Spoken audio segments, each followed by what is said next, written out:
6 दिसंबर 2024 में आज फटाफट खबरों में आप सबका स्वागत है।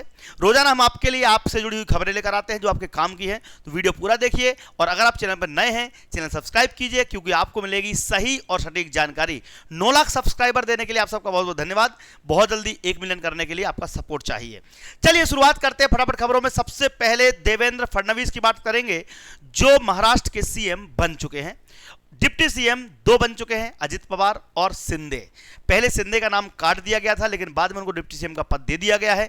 कुल मिला के अब भाजपा और पूरे देश में खुशी की लहर है कि देवेंद्र फडणवीस अब मुंबई को संभालेंगे और मुंबई के मुख्यमंत्री बनने के लिए हमारी तरफ से हार्दिक बधाइयां।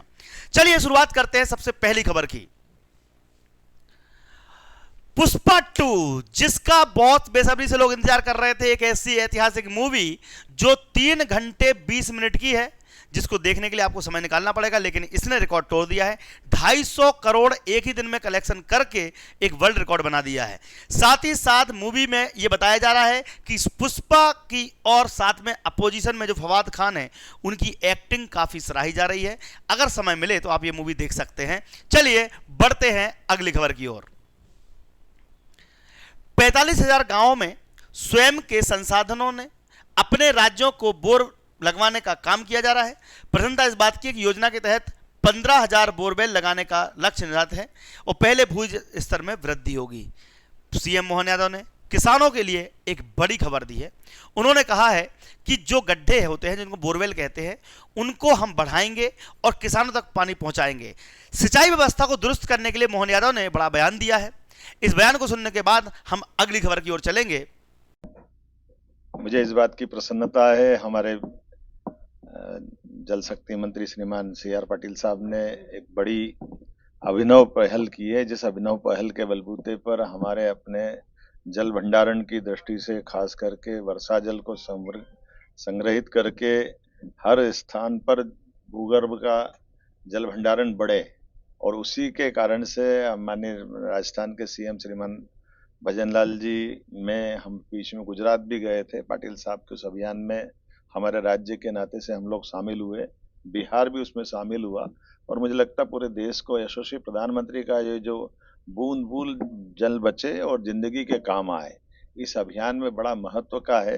इस नाते से इस योजना में एक और अच्छा पक्ष के शासन के बजाय पैसे खर्च होने के जो अप्रवासी राज्यों से बाहर गए व्यापारी जो गुजरात गए वो आकर अपनी जन्मभूमि में अगर ये बोर लगाना, इससे अच्छी बात क्या हो सकती। तो मैं अपनी ओर से बधाई भी दे रहा हूँ और 15,000 से ज्यादा बोर हमारे अपने राज्य में लगने वाले हैं।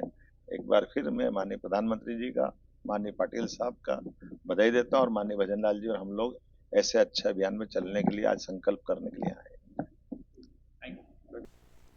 सोयाबीन को लेकर फिर से कैबिनेट में मीटिंग हुई और उपार्जन के लिए नए नियम बनाए गए। सोयाबीन की खरीदी के लिए लगातार मांगे उठ रही थी कि 5800 यानी कि 6,000 रुपये प्रति क्विंटल लिया जाए, लेकिन जैसे तैसे करके 4800 रुपये प्रति क्विंटल सरकार ने मांग मानी है। साथ में प्रदेश में सोयाबीन और धानोपार्जन की प्रक्रिया में निरंतर समीक्षा की जाएगी।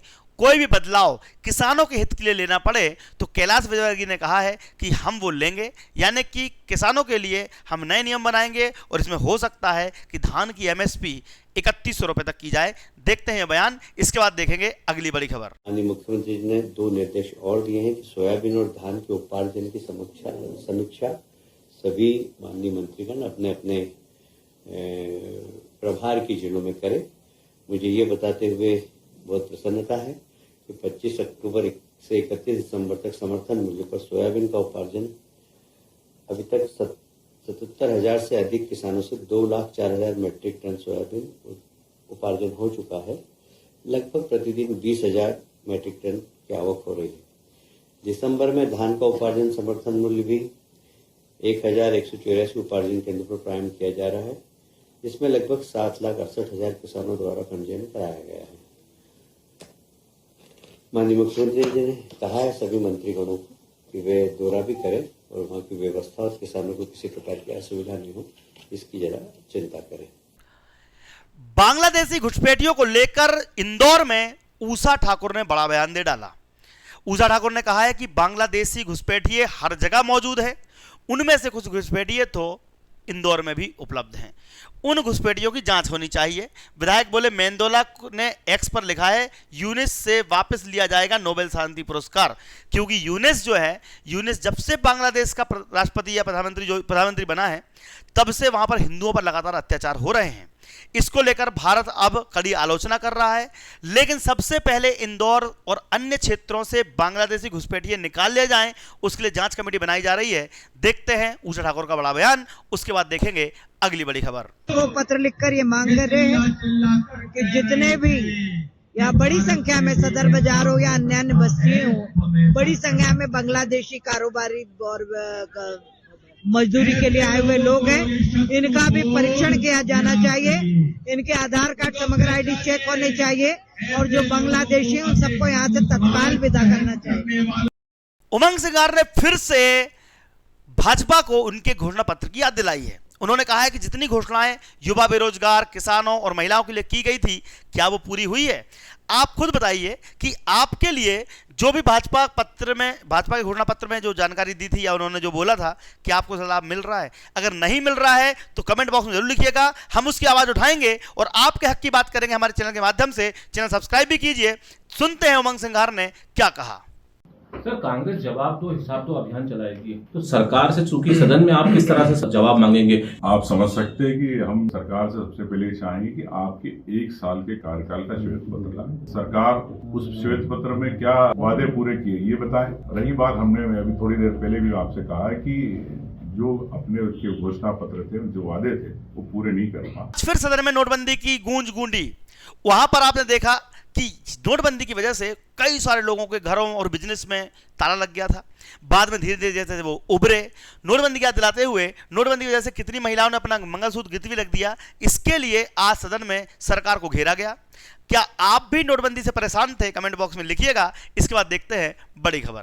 8 नवंबर 2016 जब रातों रात एक सिद्धांत आया कि 100 और 500 और 1000 के नोट गायब, देश ने देखा कि देश के प्रधान सेवक आए और क्या कहा, घर में शादी है लेकिन पैसे नहीं है। मजाक उड़ाया उन्होंने, मजाक उड़ाया उन आंसुओं का जिनके रातों रात जिन्होंने जितना पैसा उन्होंने जमा करके रखा था, बैंक में जो जमा करके रखा था, बैंक से निकाल के जो रखा था, वो 500 गायब। मोदी जी ऐसे ऐसे दिखा रहे हमें, शादी है घर में पैसे नहीं, ऐसे ऐसे दिखा रहे। क्या आपको पता है कि उस समय आपके इस कानून के कारण, नोटबंदी के कानून के कारण, कितने महिलाओं ने अपना मंगलसूत्र गिरवी रख दिया ताकि वो अपनी बच्ची का शादी कर पाए? तब आपको मंगलसूत्र की याद नहीं आई? 8 साल हो गए, 8 साल हो गए, क्या हासिल किया मुझे बताएं। अडानी और अंबानी, ये नाम आपने सुने होंगे। राहुल गांधी हमेशा अडानी अंबानी के ऊपर लगातार प्रहार करते रहते हैं। अब तो अंबानी को भूल भी गए। अंबानी को इसलिए भूल गए, हो सकता है कि कहीं से बोरे भर के नोट मिल गए होंगे, नहीं तो अंबानी का नाम भी पहले लेते थे, लेकिन आजकल केवल अडानी अडानी चिल्लाते हैं। अडानी संसद परिसर में विपक्षी नेताओं ने अडानी को लेकर प्रदर्शन किया। जब तक इनको पैसे नहीं मिलेंगे ये ऐसे प्रदर्शन करते रहेंगे। अंबानी का नाम क्यों नहीं लेते भाई? और दूसरे बड़े बिजनेसमैन का नाम क्यों नहीं लेते? केवल रॉबर्ट वाड्रा का नाम क्यों नहीं लेते, जो खुद ईडी के शिकंजे में कसा हुआ है? क्योंकि प्रियंका का इनका दामाद है, इसलिए, इनके जीजा जी लग रहा है, इसलिए उनके नाम नहीं लेंगे। ये अडानी का नाम इसलिए ले रहे हैं क्योंकि भारत की इकोनॉमी गिर जाए और विदेशी ताकतें फल फूल जाएं। ये प्रोपेगेंडा लगातार राहुल गांधी चला रहे हैं। देखते हैं ये वीडियो और उसके बाद चलेंगे बड़ी खबर की ओर। बिजली देखो, सीपोर्ट देखो, अडानी है,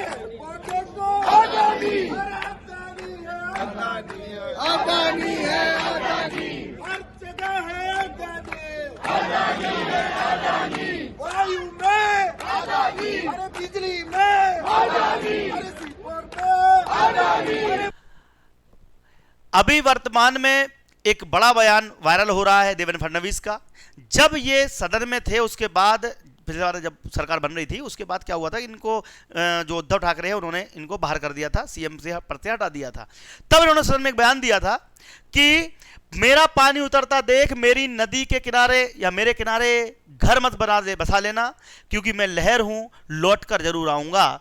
मैं ये बहुत बड़ा वायरल बयान है और आज फिर सीएम बन चुके हैं देवेंद्र फडणवीस। उनको लेकर आपकी क्या प्रतिक्रिया कमेंट बॉक्स में लिखिएगा। इसी प्रकार की खबरों के लिए हमारे चैनल सब्सक्राइब कीजिएगा। बढ़ते हैं अगली खबर की। मेरा पानी उतरता देख मेरे किनारे पर घर मत बसा लेना। मेरा पानी उतरता देख मेरे किनारे पर घर मत बसा लेना। मैं समंदर हूं, लौट कर वापिस आऊंगा। एकनाथ शिंदे जी ने अपने इस्तीफा राज्यपाल को सौंप दिया और उद्धव ठाकरे के साथ किया था वैसा ही उनके साथ बीजेपी ने किया है, जैसी करनी वैसी भरनी। इस प्रकार के मीम्स चल रहे हैं। हालांकि देखा जाए तो इसके पीछे बात यह थी कि राज्यपाल को इस्तीफा इसलिए सौंप दिया क्योंकि नया सीएम जब बनता है तो पुराने सीएम को इस्तीफा देना पड़ता है। तो ये सीएम की पूर्व सीएम की एक वीडियो वायरल हो रहा है। इसके बाद हम बढ़ेंगे अगली खबर की ओर।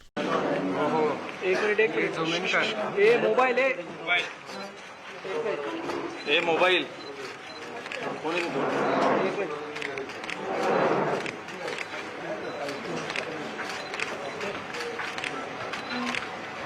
सब देखने चाहिए।